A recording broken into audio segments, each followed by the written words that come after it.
Hello, and welcome to the Love Your Work Life podcast. I'm your host, Elissa Shuck. Whether you're going for that next promotion, looking for a job, or making a career pivot, I'll teach you how to navigate it all so you can have the career you want.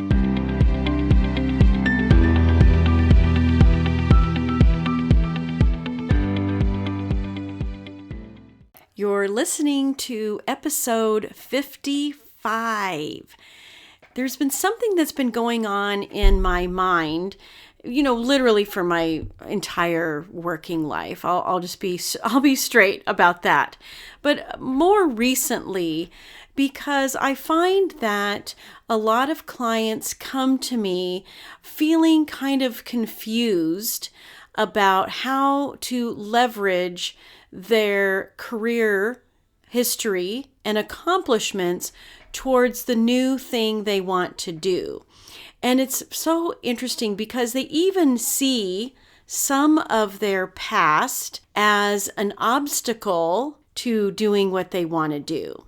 For example, if you do not have a college degree, say you went, but life happens like it does, like it happened for me, or you're in the midst of education and you get an incredible job offer and you decide, hey, I'm going to jump into that because that seems like a good thing to do because someone's seeing my value, without a degree.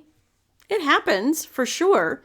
But anytime you see something in your career that feels like it's an obstacle to what you want, I want to challenge that assumption for you today. Because when you start to think about it, nothing ever is wasted. Not a thing. Even if your degree is in something that you aren't even doing in your career right now. And the research shows that only 25% of people are actually working in an occupation associated with their degree. So there's a whole bunch of us out there who found our way somehow without leveraging our degree.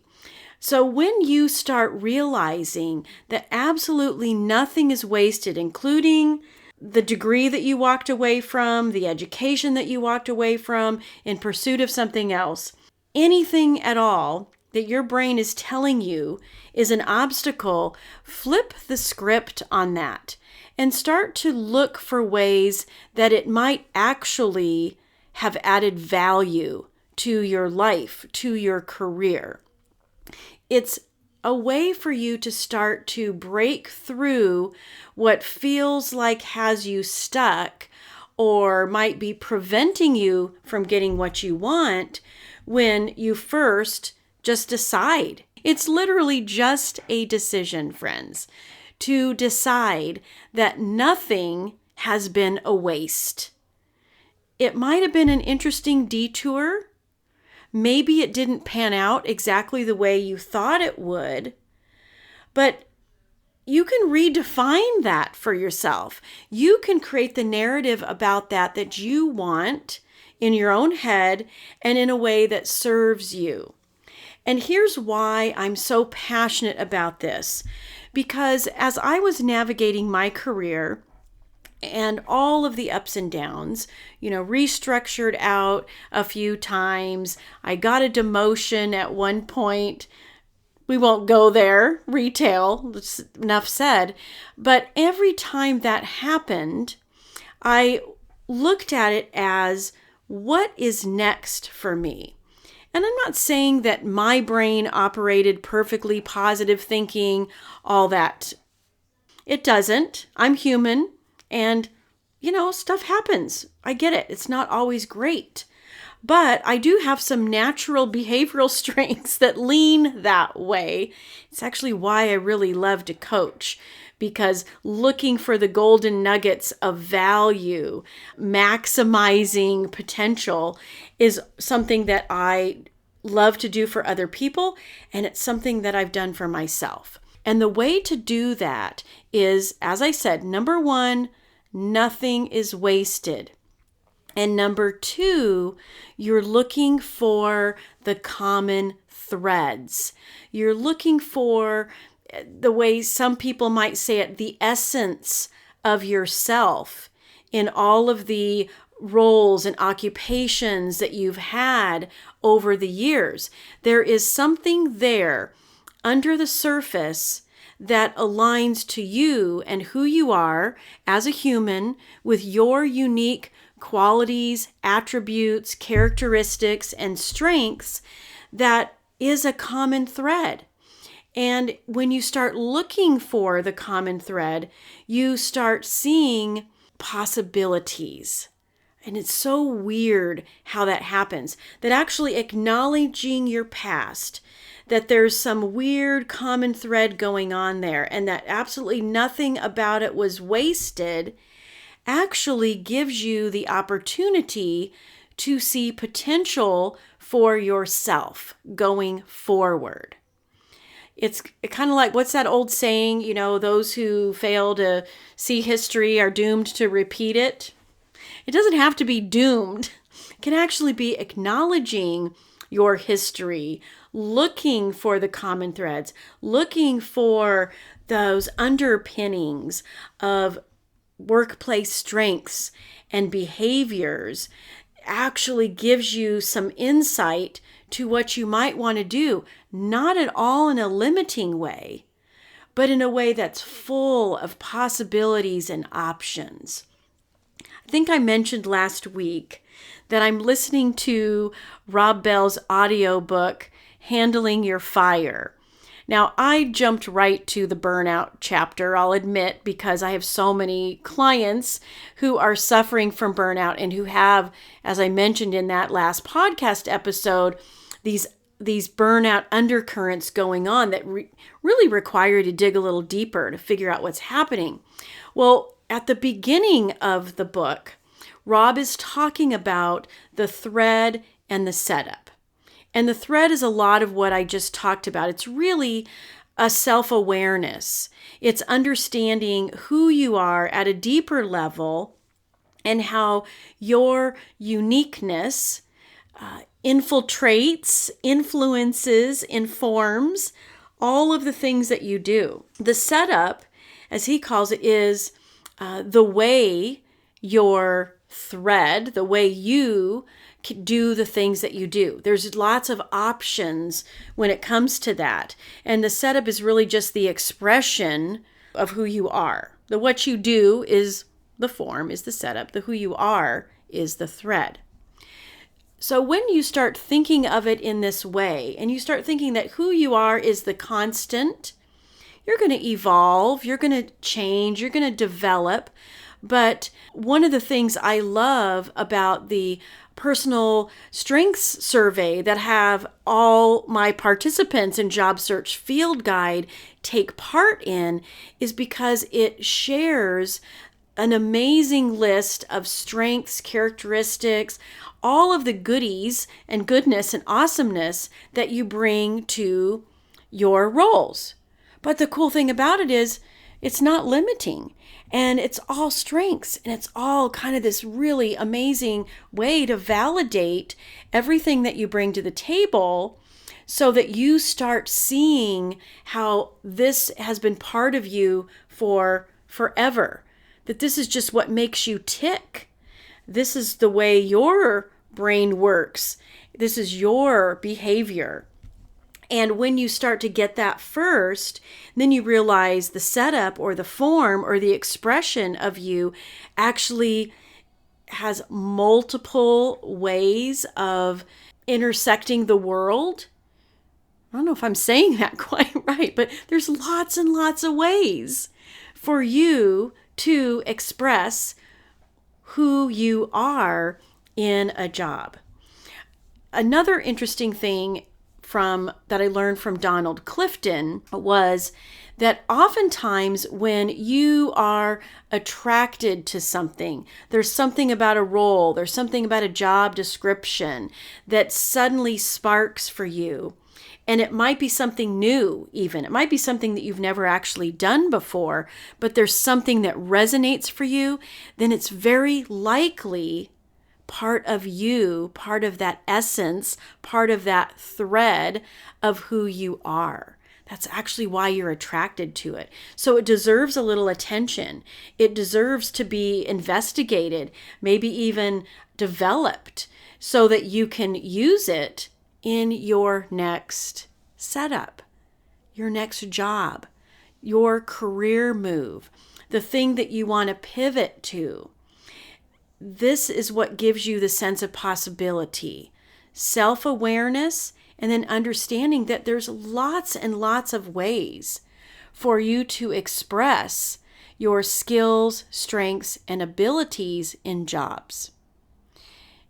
These are the common threads that you will see throughout your career when you start looking for them.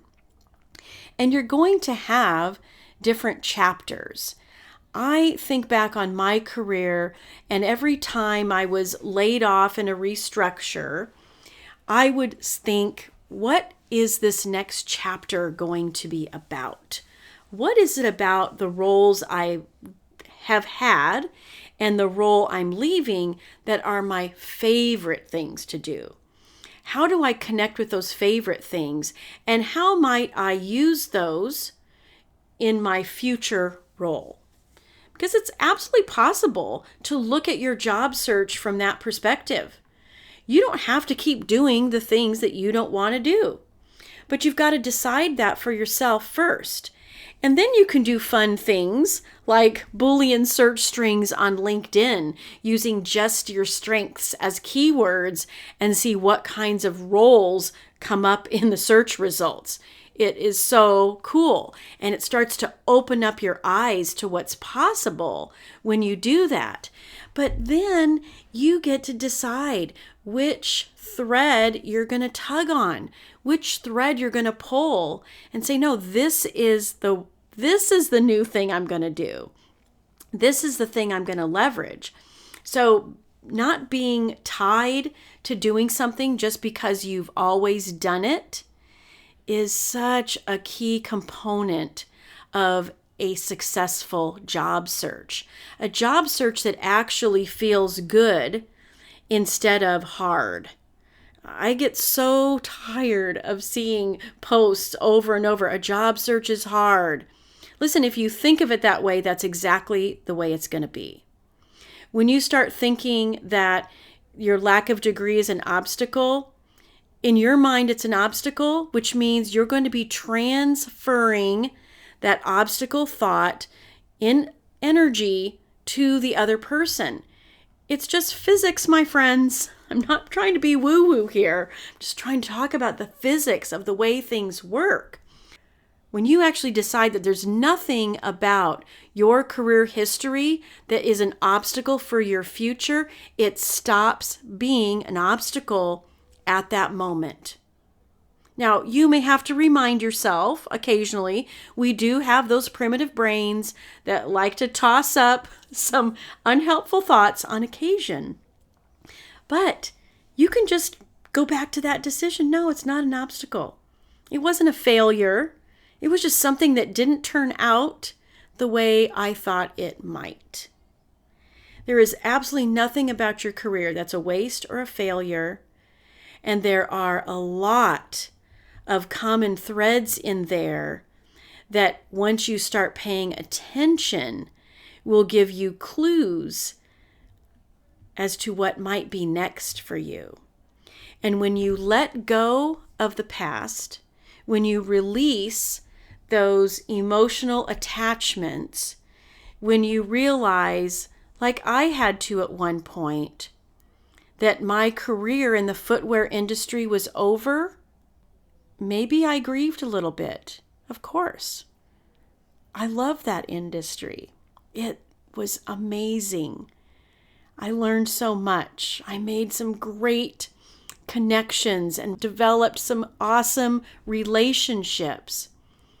But when I decided that that chapter was over, but that the value from it went with me, I'm talking empowering kinds of stuff, my friends.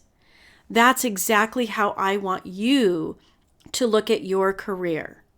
The chapter may be over, but the value goes right with you. And if you're looking to do something different, if you're looking to make a pivot and you feel like you have to take a step backwards or start over because it's a new industry, I'm telling you, you are not giving yourself enough credit, because you actually don't have to do that. There's ways to communicate your value in your resume. There's ways to communicate your value in those interviews, to capture the imagination of the person, to help them start to see the same narrative that you've got playing around in your head, which is you're ready for a promotion. That next move in your career is logical. If it's logical for you, if it's a no-brainer for you, and you know how to talk about it in that same way, it's going to be a no-brainer for the people you're talking to. Telling you, I see it every single day. And I want you to have those same experiences. So please look for your common threads. Look for the things that are strengths for you, that are just what makes you tick. That it's not your occupations, it's not those forms that created value, it was you. And you are you wherever you go, in whatever way you choose to express your strengths, skills, and experience in your career path. Hang on to that truth. And of course, if you ever want to talk about it, you know I love to talk about it, and you have those opportunities for one-on-one coaching where you get to ask your questions, get an answer in writing, or even better yet, raise your hand when I do live coaching once a week inside Job Search Field Guide, because that's where we can look each other in the eye and I can talk about your specific situation, and you will walk away feeling far more empowered and realizing that there's no obstacles. There's just opportunities. All right, until next time. If you like listening to this podcast, and you are going to love my program, Job Search Field Guide, this is a unique opportunity. I offer group coaching alongside a 5-step process to help you land a job quickly. So I hope you will join me in Job Search Field Guide. This is going to be revolutionary to your career journey and your job search, and you get lifetime access. So find it at elissashuck-careercoach.com, and I will see you there.